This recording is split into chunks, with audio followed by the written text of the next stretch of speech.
Dear friends, কেমন আছো সবাই? আশা করি সবাই ভালো আছো।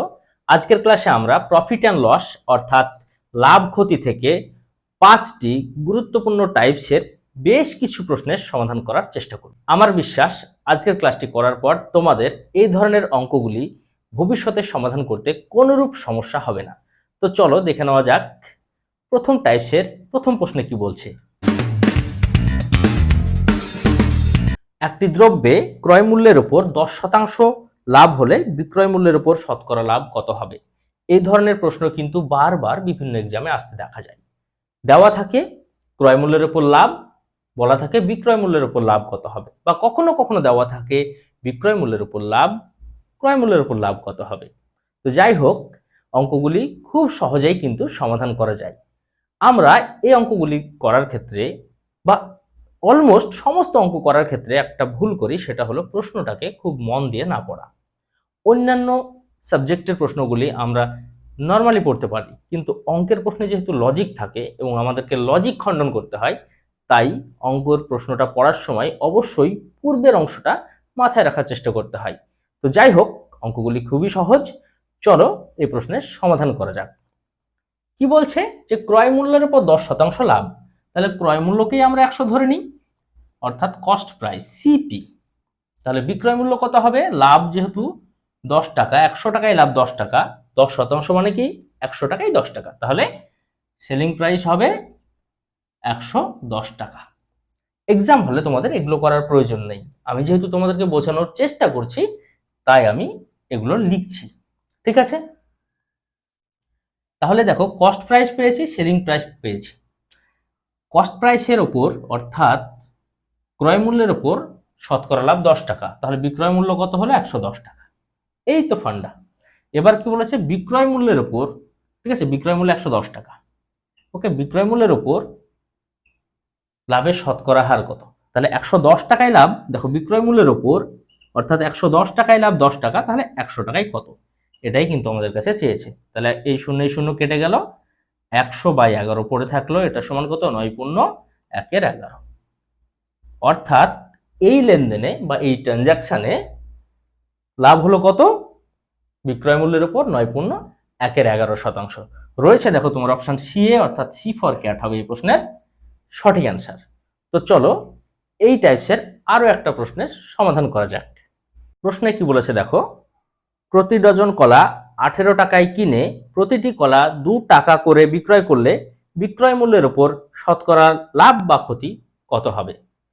সহজ একটি অঙ্ক। আমি কি বললাম যে অঙ্কের প্রশ্ন পড়ার ক্ষেত্রে, প্রশ্নটা পড়ার ক্ষেত্রে খুব ভালোভাবে মনোযোগ দিতে হয়। কি বলেছে যে প্রতি ডজন কলা অর্থাৎ এক এক ডজন কলা, এক এক ডজন কলা কত করে কিনে? নাকি 18 টাকা করে কিনে। এক ডজন সমান কত পিস? 12 পিস।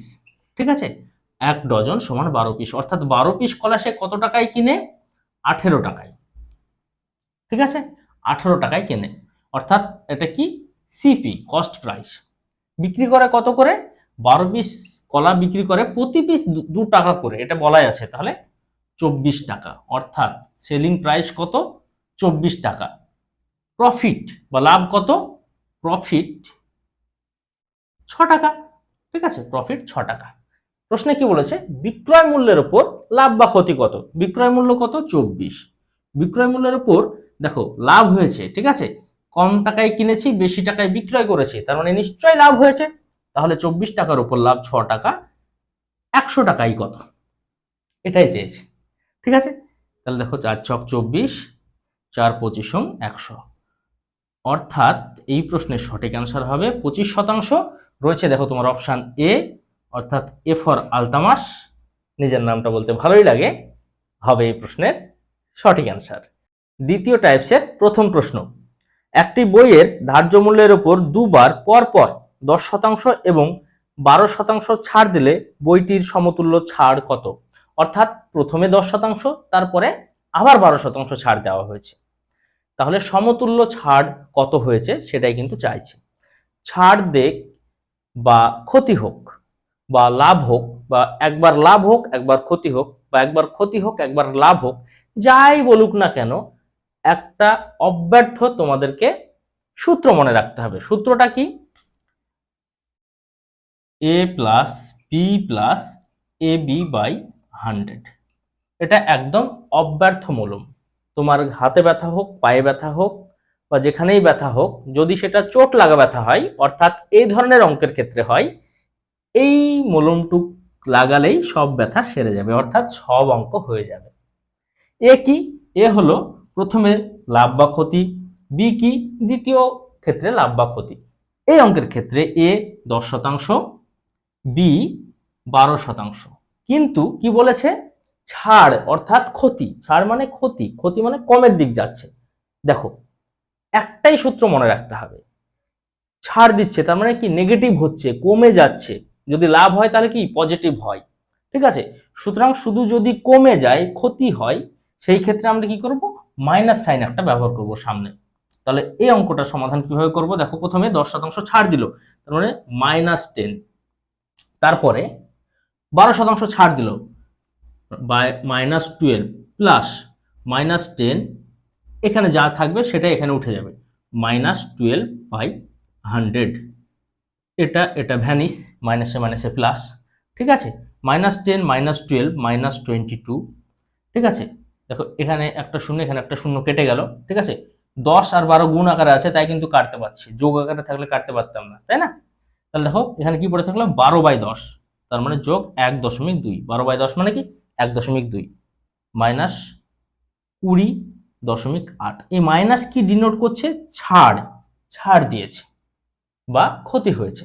তাহলে 20.8% মোটের উপর ছাড় হবে, অর্থাৎ সমতুল্য ছাড় হবে 20.8%, ঠিক আছে? এবার যদি দুই ক্ষেত্রে লাভ হতো তাহলে কি হতো? দুই ক্ষেত্রে যদি লাভ হতো, একবার 10% লাভ, তারপরে 12% লাভ, তাহলে কি হতো? সিম্পল, 10 যোগ 12 যোগ 10 গুণিত 12/100, জাস্ট সমাধান করলেই অ্যান্সার হয়ে যাবে। এবার যদি প্রথমে ক্ষতি পরে লাভ হতো, তাহলে প্রথমে ক্ষতি মানে -10, পরে লাভ মানে +12 যোগ -10 গুণিত 12/100, তাই না? প্রথমে যদি লাভ হতো, পরে যদি ক্ষতি হতো, অর্থাৎ 10% লাভ আর 12% ক্ষতি হলে কি হতো? 10 মাইনাস যে ক্ষতি বা যে নেগেটিভ, তার সামনে জাস্ট নেগেটিভ বসাবো, 12 যোগ 10 গুণিত -12/100। এই তো। তাহলে কি কি দেখিয়ে দিলাম? প্রশ্নে শুধু ছিল পরপর দুবার ছাড়, বা ছাড় মানে কি ক্ষতি ধরে নাও মনে মনে, কোনো সমস্যা নাই, ঠিক আছে? পরপর দুবার ছাড়, সুতরাং মাইনাস মাইনাস দিয়ে আমাদের এটা অ্যান্সার এসছে। এই অ্যান্সারটা রয়েছে অপশান বি এ, অর্থাৎ অপশান বি হবে এই প্রশ্নের জন্য কারেক্ট অ্যান্সার।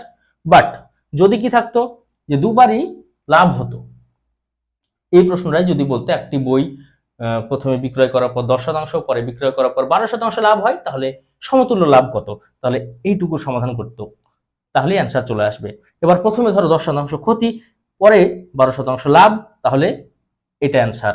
প্রথমে 10% লাভ, পরে 12% ক্ষতি, তাহলে এটা অ্যান্সার, ঠিক আছে? এবার এগুলো ক্যালকুলেশন করার পর যদি পজিটিভ অ্যান্সার আসে তাহলে হবে লাভ, আর যদি নেগেটিভ অ্যান্সার আসে তাহলে হবে ক্ষতি। ওকে, আশা করি এই ধরনের অঙ্কে তোমাদের ভবিষ্যতে আর কোনোরূপ সমস্যা হবে না।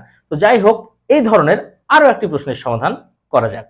প্রশ্নে কি বলেছে দেখো, বাবু একটি মোবাইল 4,000 টাকা দিয়ে কেনার পর 10% ক্ষতিতে একটি দোকানদারকে বিক্রি করেন। দোকানদার আবার 20% লাভে মোবাইলটি এক ক্রেতাকে বিক্রয় করেন, তাহলে ক্রেতা কত টাকায় মোবাইলটি কিনেন? প্রশ্নটা মনে হচ্ছে আগের অঙ্কের চাইতে অনেকটাই আলাদা, কিন্তু মোটেও তা না। দেখো, শুধুমাত্র কি বলা আছে যে একটা ডেটা দেওয়া রয়েছে ক্রয় মূল্য, আর দোকানদার কেনার পর আরেকজন ক্রেতাকে বিক্রয় করতে বলছে, তখন বিক্রয় মূল্য কত হবে। কিন্তু মাঝে যে গল্পটা আছে সেটা কিন্তু আগের অঙ্কটার মতো। কি আছে দেখো, বাবু বাবু 4,000 টাকায় কিনেছিল, সেটা বড় কথা নয়, সে কত লসে বিক্রি করছে? 10% ক্ষতিতে বিক্রি করছে, অর্থাৎ -10। দোকানদার দোকানদার এইভাবেই লিখলাম আমি, বুঝে নিও, ঠিক আছে? সেটা কিনে নিল, এবার বিক্রয় করছে কত? 20% লাভে, ঠিক আছে? এই যে ক্রেতা, এ কত টাকায় কিনলো বা এ কত টাকায় বিক্রয় করলো, অর্থাৎ এখান থেকে এখানে মোবাইলটা হস্তান্তর হওয়ার সময় কত টাকায় কিনলো বা এ কত টাকায় বিক্রয় করলো সেটা কিন্তু চেয়েছে। দেখো, ক্রেতা কত টাকায় মোবাইলটি কিনবে আর দোকানদার কত টাকায় বিক্রয় করবে, একই কিন্তু প্রশ্ন। যদি এখানে ক্রেতা কত টাকায় কিনবে না থাকে দোকানদার কত টাকায় বিক্রয় করেছেন প্রশ্ন থাকতো, একই অ্যান্সার। ওকে, তাহলে দেখো এই যে ট্রানজাকশনটা, এই যে লেনদেন সেটা কি আগের অঙ্কের মতো নয়? -10 প্রথমে ক্ষতি, পরে লাভ। হোল ট্রানজাকশনের উপর লাভ বা ক্ষতি সেটা আমরা বের করে নেব এইভাবে। তাহলে কি এলো, প্লাস -10 ইন্টু 20, ঠিক আছে, বাই 100। তাহলে এই মাইনাস এই প্লাসে এখানে মাইনাস হয়ে যাবে, ঠিক আছে। আমার মিশানোর অপশন আছে, আমি মিশিয়ে দিলাম। ওকে, এখানে একটা শূন্য, এখানে একটা শূন্য, এখানে একটা শূন্য, এখানে একটা শূন্য, কেটে গেল। -10 প্লাস 20, 10 মাইনাস 2 সমান 8%। ওকে, অর্থাৎ হোল ট্রানজাকশনে 8% লাভ হবে। তার মানে কি 100 টাকায় লাভ 8 টাকা। শুরু হয়েছিল এত টাকা দিয়ে, ঠিক আছে, ট্রানজাকশন শেষে 8% লাভ হয়েছে। তাহলে এই 4000 টাকার উপর লাভ কত, এইটুকু বের করলেই হয়ে গেল। দুটো শূন্য কেটে গেল, 4 32, অর্থাৎ 320। ওকে, 320 টাকা কি লাভ। তার মানে দোকানদার ক্রেতাকে কত টাকায় বিক্রয় করছে, 4000 যোগ 320, অর্থাৎ 4320। এ কত টাকায় কিনেছিল আমার জানার প্রয়োজন নেই। হোল ট্রানজাকশনে অর্থাৎ সম্পূর্ণ লেনদেনে লাভ কত, 8%। 4000 টাকার উপর লাভ 8%।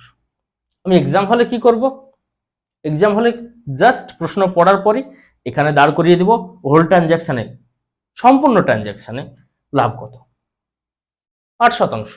অর্থাৎ 4000 টাকার উপর 8% লাভ হলে কত টাকায় বিক্রয় করতে পারবো সেটা বের করে নিলেই হয়ে গেল। 100 টাকায় লাভ 8 টাকা, 4000 টাকায় লাভ 320 টাকা, অর্থাৎ টোটাল বিক্রয় মূল্য হবে 4320 টাকা। 4320 রয়েছে দেখো তোমার অপশন বি এ, অর্থাৎ বি ফর ব্যাট হবে এই প্রশ্নের কারেক্ট অ্যান্সার। 3 নম্বর টাইপসের প্রথম প্রশ্নে কি বলছে আমরা দেখে নেব। চঞ্চলবাবু 10 টাকায় 11টি পেন্সিল ক্রয় করে 11 টাকায় 10টি পেন্সিল বিক্রয় করলে লাভ বা ক্ষতির শতকরা হার কত? আমরা অনেক মেথডে এই প্রশ্নটার সমাধান করেছি।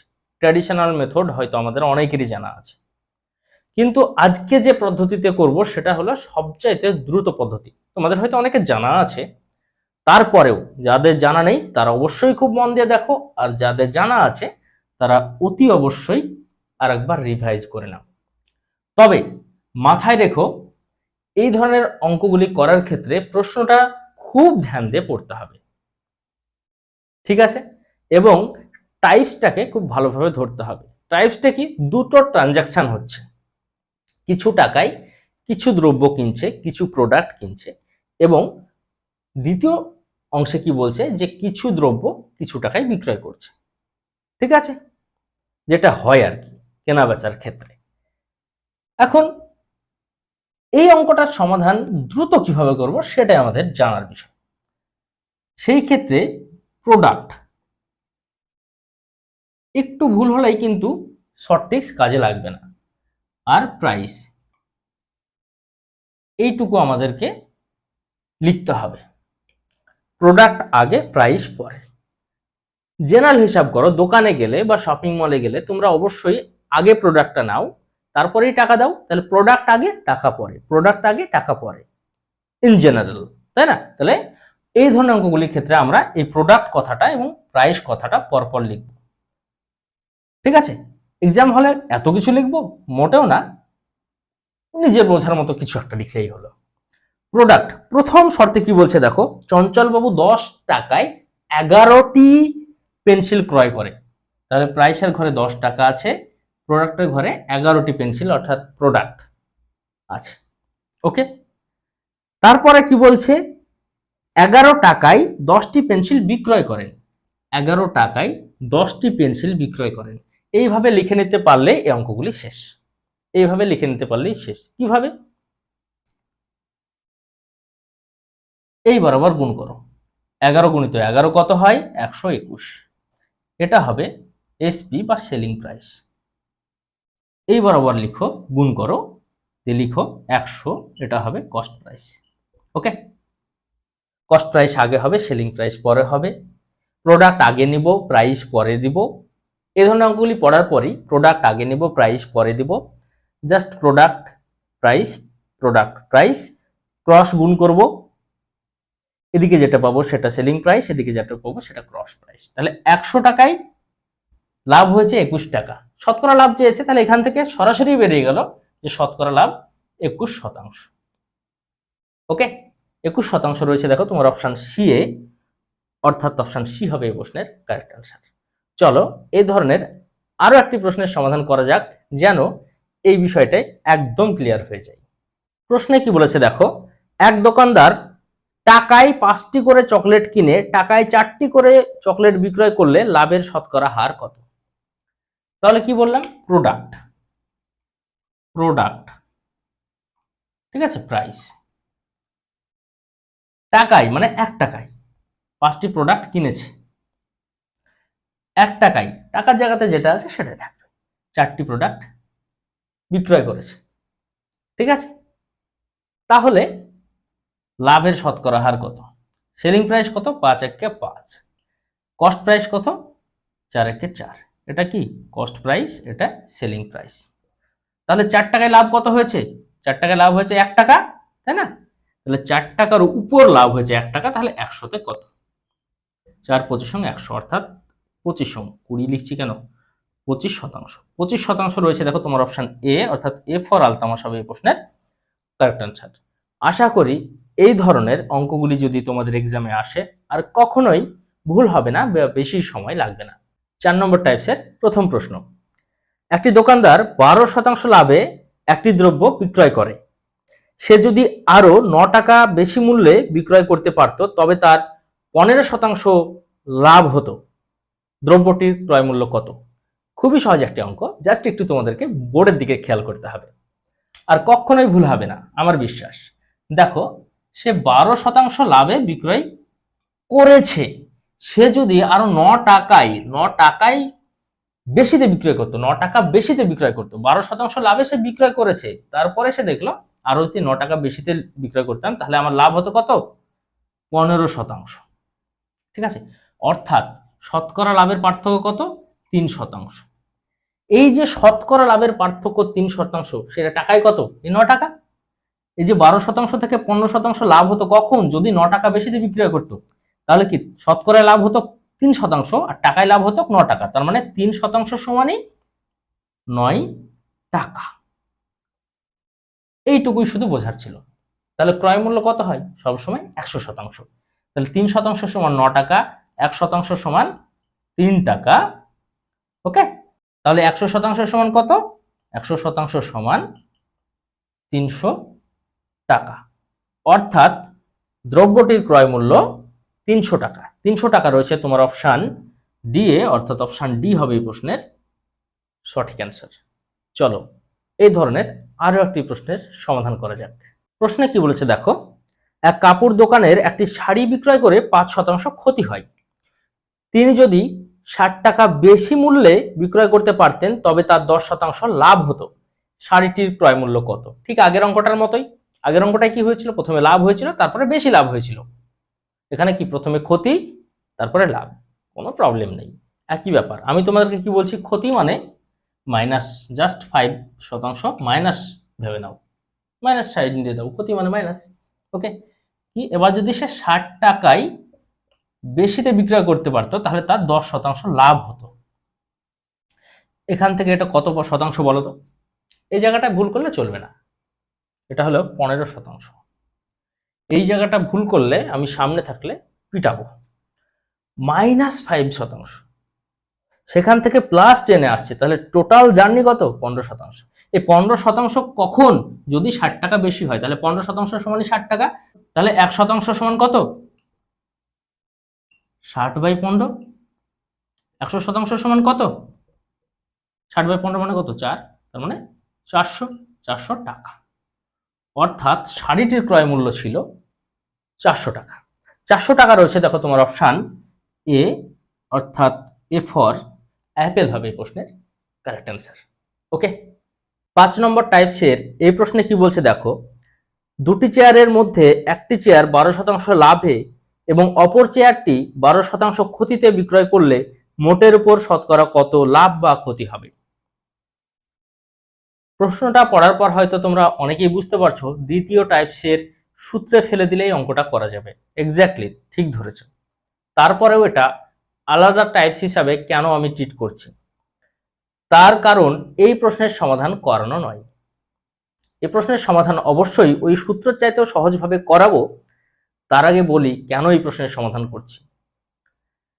একটা প্রশ্ন দেখো, প্রশ্নটি এই রকম যদি হয় কিভাবে তোমরা সমাধান করবে? এই প্রশ্নটা অলরেডি আমি একটা এক্সামে ফেস করেছি এবং সুন্দরভাবে ভুল উত্তর করে এসেছিলাম, তাই আমি এটা তোমাদেরকে দেখে দেওয়ার চেষ্টা করছি যেন তোমাদের কখনো ভুল না হয়। প্রশ্নটা ছিল সমমূল্যের দুটি বস্তুর একটিকে কিছু শতাংশ লাভে অপরটিকে সমপরিমাণ ক্ষতিতে বিক্রয় করলে সম্পূর্ণ লেনদেনে অপশান এ ক্ষতি হবে, অপশান বি লাভ হবে, অপশান সি লাভ বা ক্ষতি কিছুই হবে না, অপশান ডি নির্ণয় করা সম্ভব নয়। আমি নির্ণয় করা সম্ভব নয় করে এসেছিলাম খুব সম্ভবত, বা লাভ ক্ষতি কিছুই হবে না, এই দুটোর মধ্যে কিছু একটা করেছিলাম। তাহলে কি হবে দেখো, এখানে দুটি চেয়ার, এদের ক্রয় মূল্য বলা নেই, মানে ক্রয় মূল্য সমান বলা আছে। একটা 12% লাভে, একটা 12% লোকসানে বিক্রয় করছে। তাহলে মোটের ওপর কি হবে, কত শতাংশ লাভ লোকসান হবে সেটা তো সূত্রে ফেলে তুমি পারবেই। তার চাইতে সহজভাবে দেখানোর চেষ্টা করছি। কিন্তু যদি প্রশ্নটা এরকম ভাবে থাকে যে লাভ হবে, ক্ষতি হবে না, লাভ ক্ষতি কিছুই হবে না বা নির্ণয় করা সম্ভব নয়, সবসময় মাথায় রাখবে যদি এমন কন্ডিশন আসে সমপরিমাণ লাভ সমপরিমাণ লোকসান বা সমপরিমাণ লোকসান সমপরিমাণ লাভ, সবসময় ক্ষতি হয়। কি হয়? সবসময় ক্ষতি হয়। যদি এই কথাটা আমার জানা থাকতো আমি ওটা হয়তো ভুল করে আসতাম। সবসময় ক্ষতি হয়। এখন তোমাদের মনে হতে পারে যে এই প্রশ্নটা সমাধান করলে তো বুঝে যাব যে ক্ষতি হবে না, লাভ হবে। কিন্তু প্রশ্নটা কি ছিল যে সমপরিমাণ লাভে এবং সমপরিমাণ লোকসানে বিক্রয় করলে সম্পূর্ণ লেনদেনে লাভ হবে না ক্ষতি হবে, কেন কত তা কিন্তু বলা নাই। ওকে, এক্ষেত্রে বিভ্রান্তিতে পড়ার অনেক সম্ভাবনা থাকে, যেটা আমি পড়েছিলাম। তো যাই হোক, কি হলো, যদি সমপরিমাণ লাভ এবং সমপরিমাণ লোকসান হয় কোনো ট্রানজাকশনে, কোনো লেনদেনে, তাহলে সবসময় লোকসান হয়, তাহলে নিশ্চয়ই এখানে লোকসান হবে। তাহলে ওই সূত্রে ফেলে দিলেই পারবে 2 নম্বর টাইপসের, কিন্তু আমরা সূত্রে ফেলবো না। যদি সমপরিমাণ লাভ লোকসান থাকে তাহলে কত লাভ বা লোকসান? 12%।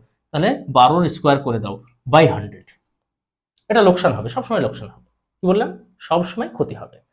12 স্কোয়ার বাই 100, 12 স্কোয়ার মানে 144 বাই 100 সমান 1.44, অর্থাৎ